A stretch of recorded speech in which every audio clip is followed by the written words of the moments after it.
सता रहा है। एयर स्ट्राइक के डर से पाकिस्तान कांप उठा है। जी हां, लाहौर कराची का एयर स्पेस पाकिस्तान ने बंद कर दिया। 1 महीने के लिए पाकिस्तान ने यह एयर स्पेस बंद किया है और इसकी जवाबी कार्रवाई भी भारत की तरफ से की जा रही है।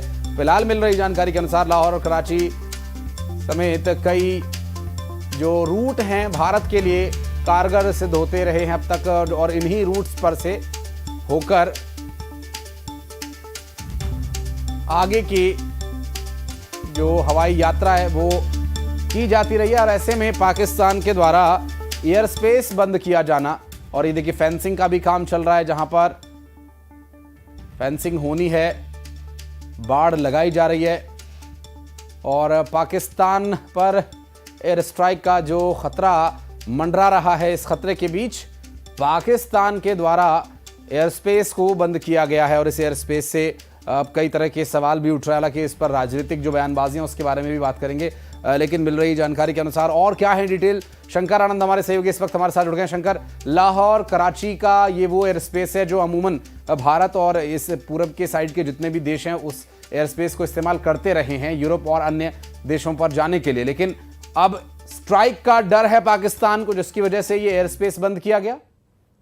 निश्चित तौर से देखिए, पाकिस्तान को अब जिस तरह से एक डर समा रहा है, डर और खौफ जो है इस बात को लेकर है, जिस तरह से पाकिस्तान के द्वारा पाकिस्तानी आतंकियों के द्वारा जिस तरह से पहलगाम में आतंकी वारदात को अंजाम दिया गया, तो ये डर और खौफ इस बात का बनता है कि भारत के द्वारा कभी भी एक बड़ी कार्रवाई को अंजाम दिया जा सकता है। तो इस बात को लेकर जिस तरह से कह सकते हैं कि एक डर और खौफ इस बात को लेकर है। और जिस तरह से अगर देखा जाए, पिछले कुछ दिनों पहले ही भारत सरकार के द्वारा एक बड़ा एक कहा जा सकता है कि बड़ा एक पहल किया गया, और जिस तरह से इस मामले पर पाकिस्तान जाने के लिए जो पाकिस्तान का जो एयर स्पेस है, जिस तरह से बैठा था उसके पे भी जिस तरह से पाबंदी लगाई गई, तो एक तरह से कहा जा सकता है कि पाकिस्तान की हर तरह की जो कॉमर्शियल और मिलिट्री फ्लाइट्स पर रोक लगा दी गई है। और इस बाबत भारत ने भी जो नोटिस टू एयरमैन जो है वो जारी किया गया, और खास तौर पे इसका जो एक असर जो है पाकिस्तान को एक अच्छा खासा होने वाला है। देखिए, इससे पहले भी जब पाकिस्तान के द्वारा पहले जो आतंकी वारदात हुआ था, उस वक्त में भी जो एयर स्पेस की जो अनुमति भारत के द्वारा नहीं दी गई थी, तो उसका एक परिणाम ये आया था कि करोड़ों रुपए निश्चित रूप से भारत भी अब इस पूरे मामले में जो जवाबी कार्रवाई कर रहा है शंकर, अब उससे पाकिस्तान को भी नुकसान होगा। ऐसा नहीं है कि पाकिस्तान ही भारत को यहां से नुकसान पहुंचा सकता है, भारत की जवाबी कार्रवाई में पाकिस्तान को बल्कि ज्यादा नुकसान होगा। बहुत शुक्रिया आपका इस पूरे मामले पर जानकारी देने के लिए शंकर।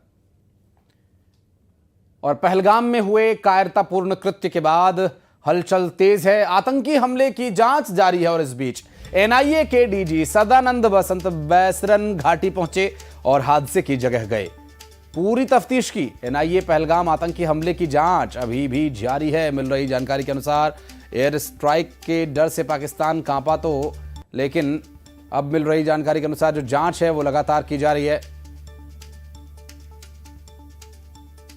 पहलगाम में हलचल तेज हो चुकी है।